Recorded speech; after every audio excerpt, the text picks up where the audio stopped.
Welcome in to Duval Daily, your daily dose of Jacksonville Jaguars news and analysis. I'm Jordan DeLugo. Thanks for tuning in. Today we're talking about Pat Freiermuth, DK Metcalf. We're going to dive into the state of the Jacksonville Jaguars offensive line, but with two top draft prospects visiting the Jaguars today, Monday, April 4th. We're going to shift our attention to those prospects and talk about how they could impact the Jacksonville Jaguars. Follow myself at Jordan DeLugo on Twitter, Generation Jaguar at Generation Jag, and of course, check out genjag.com for all the latest Jaguars news and analysis. Aidan Hutchinson, the presumed number one overall pick, is in Duval today visiting with the Jaguars, as is Ickey Ekwonu out of North Carolina State. Another guy who has been mocked to the Jaguars on various platforms. I think NFL.com has had him at number one before. Dane Brugler of The Athletic has had Ekwonu at number one. We'll talk about these guys a little bit. So, yeah, Aidan Hutchinson, he was on his Instagram story sharing some little videos of walking around the Jaguars facility. Saw that at around 1 o'clock today. Hutchinson, we've talked about him on the show quite a bit on our podcast. I've probably talked about him on Duval Daily already, but this is a guy who is 6'7", 260 pounds. Excellent athlete for his size. Very explosive, very fast, quick first step, strong, incredibly productive for Michigan last year. He's a force to be reckoned with. He has the speed off the line to threaten the edge.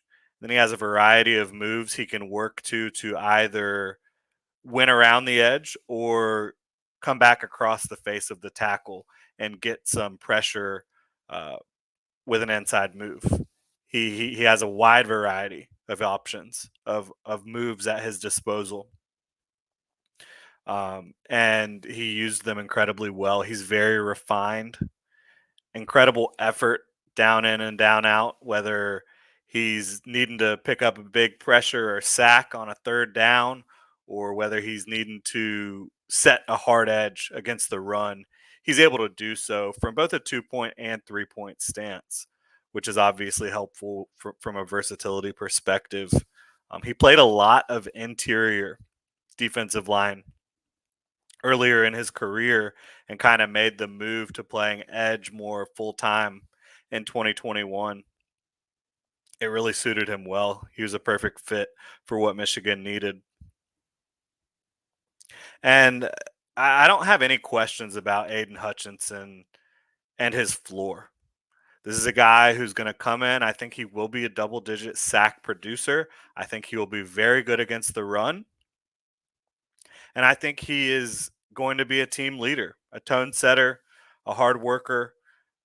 I think there's so many reasons teams can fall in love with Aidan Hutchinson. And I think the Jaguars probably do love a ton of what they've seen from Aidan Hutchinson, the player and the person, on and off the field. He can do a lot for you.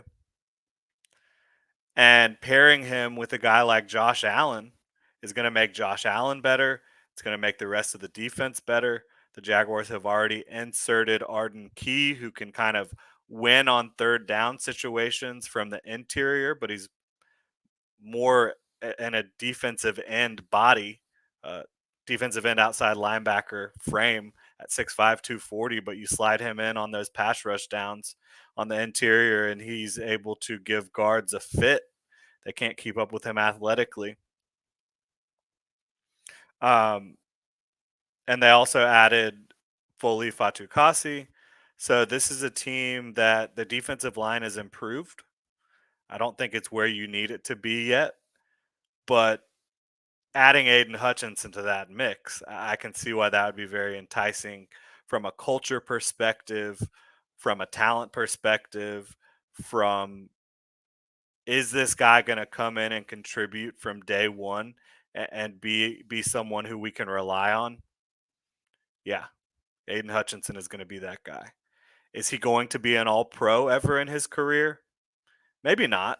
Maybe. I mean, I think the ceiling is there for him to be one of the elite guys at his position. I don't know how likely it is that he gets there with some of his limitations in terms of length, in terms of his lateral agility, his movement and space. While he tested incredibly well, I don't think that the tape really reflects that level of bend or overall athleticism. He is a great athlete on tape, but he's not changing directions the way you saw him at the combine. He's not bending the way you saw him bend at the combine. So I think it's a little misleading, not terribly misleading, because he's a fine athlete for his size, especially, and he's got just an arsenal of moves, of ways to win, and he's going to help your team immediately. And he's in Duval right now, meeting with your Jacksonville Jaguars. They'll have the opportunity to select him at number 1 overall if they so choose.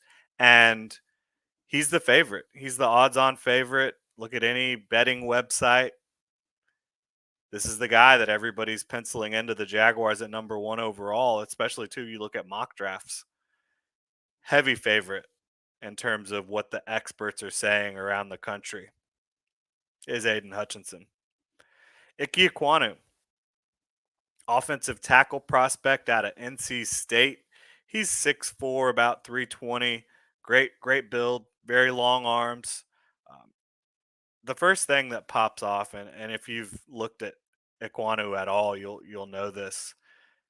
Unbelievable violence and movement in the run game. He just crushes his opponents when it comes to at the point of attack.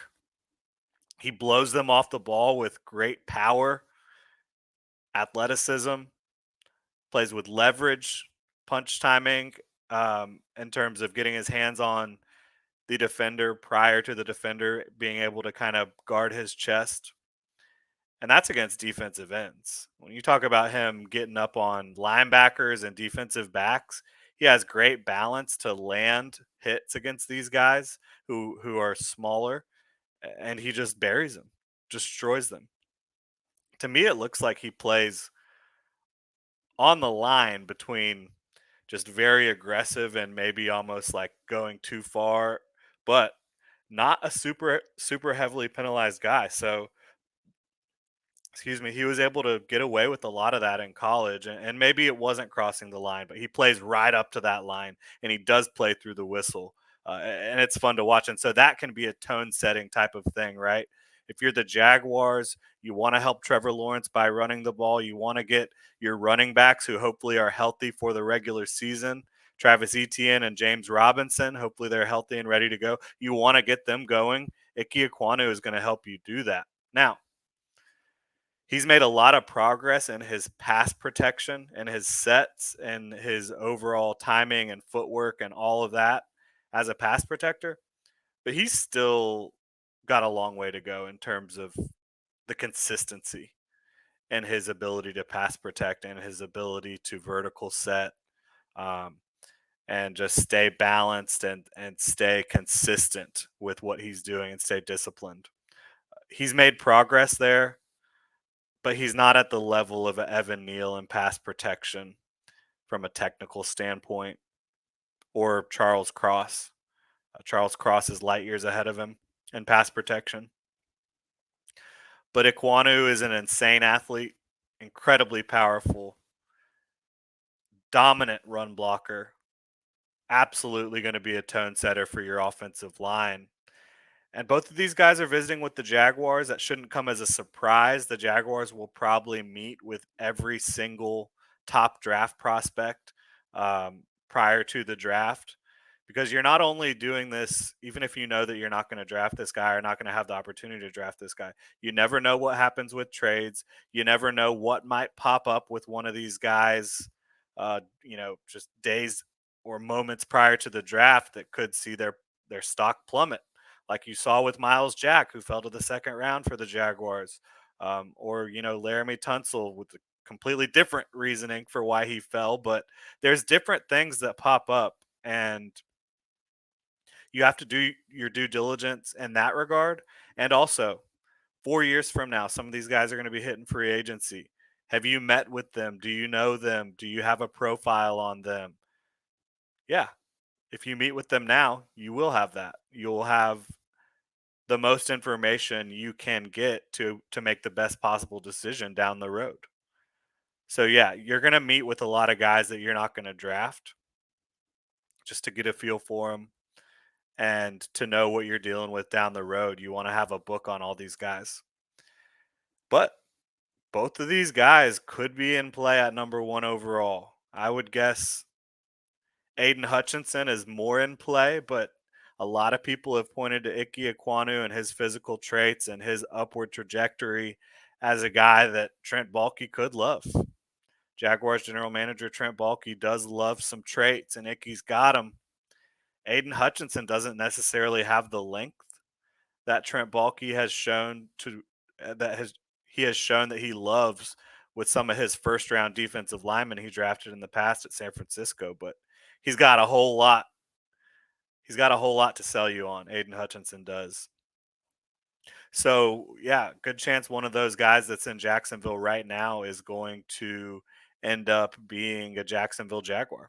Probably Aidan Hutchinson, but Ickey would not shock me. You've heard a lot of buzz on Trayvon Walker. That would not shock me. Evan Neal or Kayvon Thibodeau would not shock me. I think from a talent perspective, Kyle Hamilton should be in that conversation as well. Obviously, you can debate about the value of a safety at number 1 overall. I don't see the value in that, even though I do think he's one of the best 2 or 3 players in this class. So, yeah, there's a lot of different ways this can go. Everyone's leaning towards Aidan Hutchinson right now, but don't be surprised if one of these other guys is the name that you hear with the first overall pick in the 2022 NFL draft. So we've also got a couple other fun tidbits to look at here. Pat Freiermuth, who he was my second favorite tight end in the class last year. Obviously, Kyle Pitts was the gem of that draft, the crown jewel, if you will, at tight end, if that's what you even want to call him. But Pat Freiermuth was my number 2 tight end. I had a late first on him. There was a lot of reasons to connect dots between Friermuth and the Jaguars last year in the draft. They had that late first round pick, that early second round pick, and then the mid second round pick as well, which all of those spots seemed to make sense for a guy like Pat Freiermuth, who was one of the best tight ends in college his entire career in terms of production. He could line up in line and block for you and get the job done there.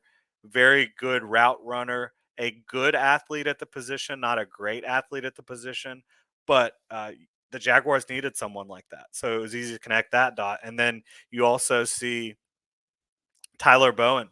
He was the Jaguars tight end coach. He had coached Freiermuth at Penn State. And then we hear this from Pat Freiermuth today. He told Adam Brenneman on Brenneman's podcast recently that the Jags called him and told him he was going to be the pick at 45 overall. I'm not sure what happened between that phone call and when the actual pick was turned in. When you have Walker Little go into the Jaguars at 45 overall and Freiermuth falling down to Pittsburgh, I'm not sure. But for me, not looking at this from a hindsight perspective, but looking at it just what I thought about Walker Little and Pat Freiermuth as prospects going into the draft. I had Freiermuth, like I said, as a late first. I had Walker Little as a third round pick. He was a guy that you hadn't seen play in 2 years, coming off the ACL in 2019 and then not playing because of the Pac 12 kind of mishandling the way the COVID protocols went the next season. So you hadn't seen him in a long time. That was just, and prior to his injury and not playing because of COVID, he was a young and consistent player. He had a lot of upside, clearly. Physical ability, huge frame, good athlete. So there's a lot of reasons to like Walker Little, but there was also a lot of questions and a lot of other good tackles in the class. If I was picking at 45, not knowing what I know now, I would have absolutely taken Freiermuth over Walker Little. But what do we do know? What do we know now that we didn't know then? We know that Freiermuth went to Pittsburgh, had a heck of a rookie season. He caught 76% of his passes. I mean, I think Dan Arnold had a pretty good season for the Jaguars last year in the 8 games he played for the team, but he was not nearly as reliable as Freiermuth was. And Freiermuth, like I said, he showed off that route running. He showed off his contested catch ability, just his clutch hands, his ability to get big catches on third downs. He scored 7 touchdowns. I think he caught 60 passes for the Steelers. Yeah, the Jaguars could use that. Obviously, you look at Dan Arnold and Evan Ingram, and you feel decent about that pairing at tight end if you're a Jaguars fan. But neither of those guys is the level of player in terms of consistency that Pat Freiermuth is. And neither has the ability to go up and win those contested 50-50 balls consistently like Pat Freiermuth does. But the Jaguars went and got Walker Little with that 45th pick. They decided to not really play him all that much in his rookie year until they had to get him into the lineup due to injuries. He came in a couple times early in the season and kind of struggled. Against Buffalo, he had no idea he was going to have to enter that game until right before the game kicked off, and he was kind of thrown to the wolves. He talked about how difficult that was. But later in the season, when Cam Robinson went down with injury, the last 2 games, Walker Little started for the Jaguars against the Patriots and against the Colts, and he looked damn good. Uh, Allowed 1 pressure between both contests. He can move guys in the running game. He's got all the physical traits. He's developing his technique. I obviously would have said Pat Freiermuth prior to the draft, but looking back now, I think you could make an argument for either guy. Freiermuth had more opportunities during his rookie season, but when you look at what Walker Little could become at a position of extreme need and value in the NFL, offensive tackles are valued amongst the highest paid players in the league. Certainly get paid a lot more than tight ends do. Yeah, this is going to be interesting to see how it plays out. And of course, Pat said he's happy that he did not end up going to Jacksonville. Who wouldn't be after what happened in 2021, right? I think all the guys that were drafted last year in Jacksonville, the fact that they made it through the season and didn't lose their minds with what was going on with Urban Meyer is really impressive. I think Trevor, Travis Etienne, Walker Little, Andre Cisco, all these guys, I really respect what they went through, and I really hope that Doug Peterson is able to give them a more stable situation. And it'd be hard not to be able to do that, to be completely honest. But I just think it's going to be interesting to see in the next couple of years how the trajectories of these two players, how it kind of works out after Freiermuth shares that the Jags told him he was going to be the pick at 45. What in an alternate reality, what would it be like if the Jaguars had selected him at 45? Um, Damn good season for Pittsburgh as a rookie. We'll see if Walker Little is able to establish himself as a starting tackle for the Jaguars. It'd be shocking to me if he couldn't beat out a Jawan Taylor at right tackle. We still don't know what Cam Robinson is going to do here in terms of, is he going to sign the franchise tag? Are they going to work out a long-term deal? Very much up in the air still on Cam Robinson and what his future in Duval is going to be like. So our final topic here today is going to be DK Metcalf. Is he available? Jeremy Fowler of ESPN basically reported that there's executives around the league that believe DK could be available. There's a lot of buzz on him, and there's some rumblings that DK might be happier to go elsewhere than to stay in Seattle. But from a public perspective, Seattle is saying they would like to keep DK Metcalf. They want to get him a long term contract. 2022 is the final year of his rookie deal. So, kind of a lot of misinformation going on. Is he available? Is he not available? Should teams be picking up the phone and trying to figure out how they can bring DK Metcalf to their respective organizations? I'm not sure if he's available, but if he is, absolutely 1,000 times yes, the Jaguars should pursue this man. 24 years old. So he's going to be 25 next offseason. He's only 24. His first 3 seasons in the NFL, over 3,000 yards through his first 3 years, 29 touchdowns. He's a big play waiting to happen. He's 6'4", 235 pounds, and ran a 4.3. He leaped 40 inches at that size. I mean, this guy is a monster. When you talk about freak or you talk about a rare type of specimen, that is what DK Metcalf is. What would it take to land him? That's a good question. I think if I was the Jaguars, I would be sitting here offering 33, 65, or 70 in terms of the draft picks they have this upcoming draft at the end of the month. I'd offer both those picks, and I'd throw in a 2023 second.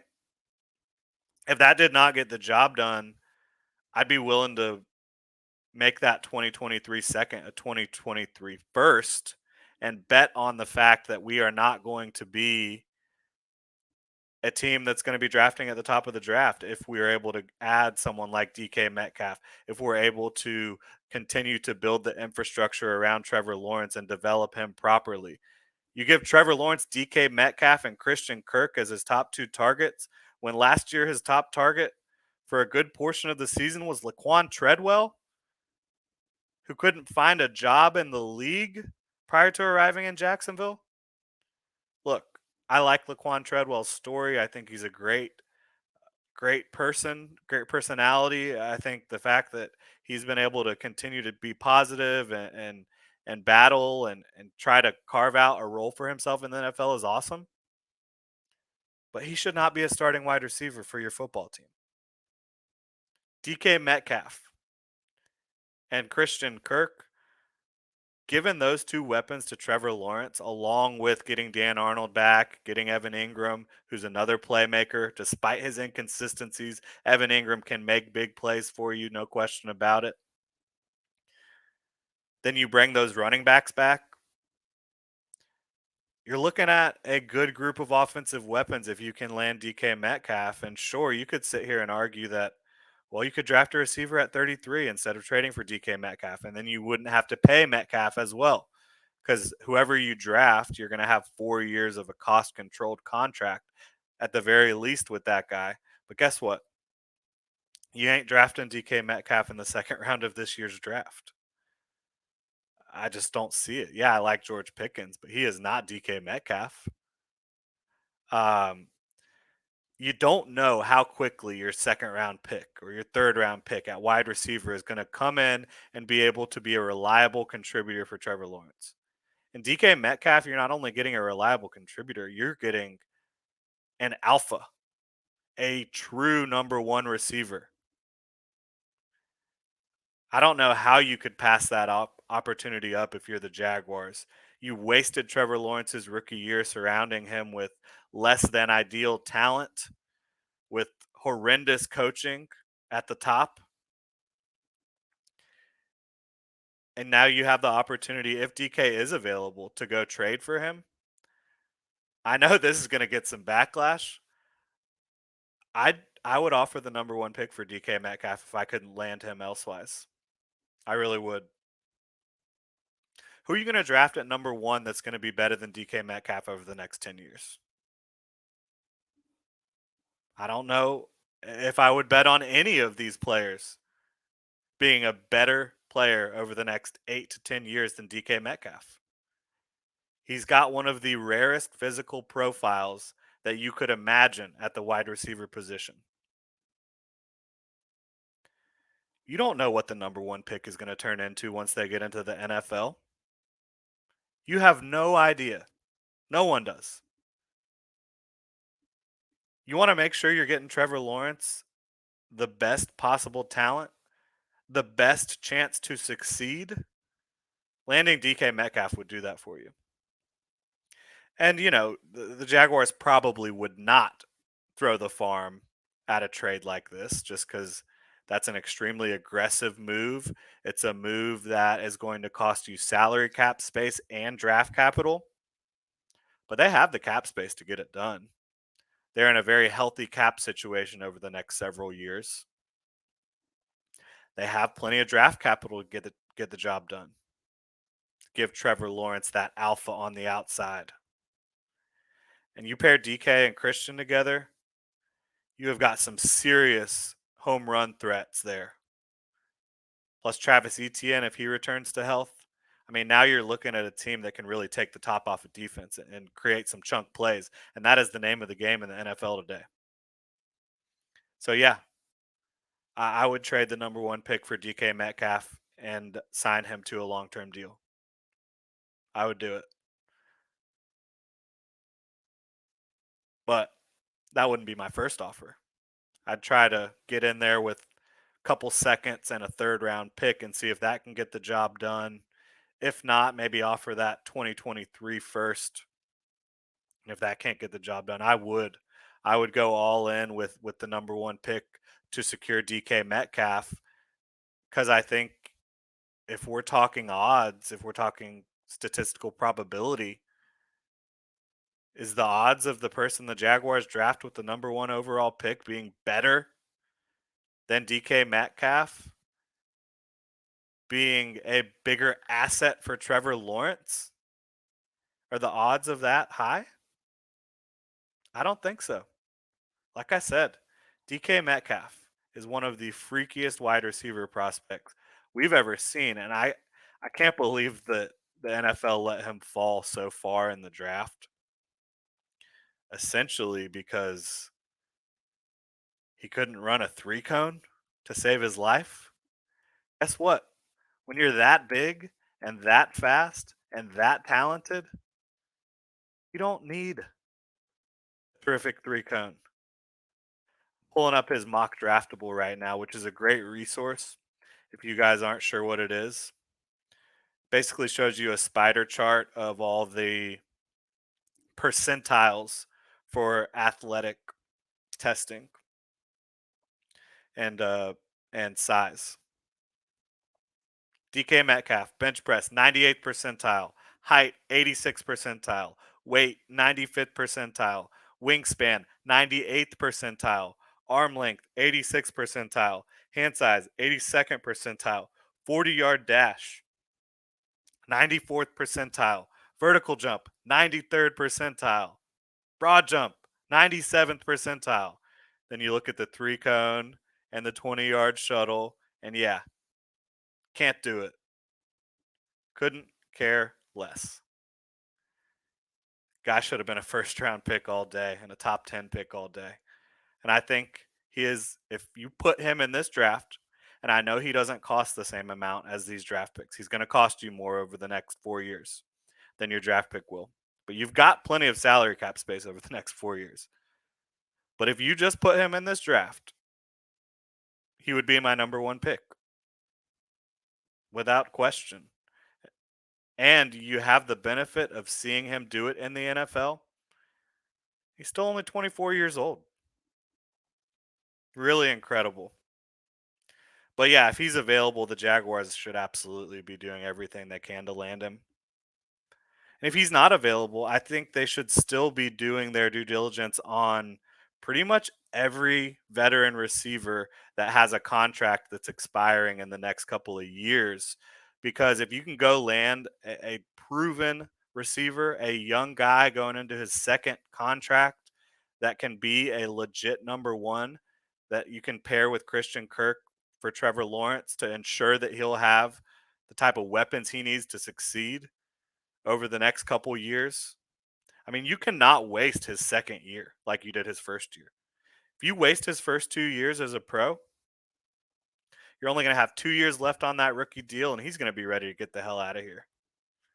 You got to help him more than you have.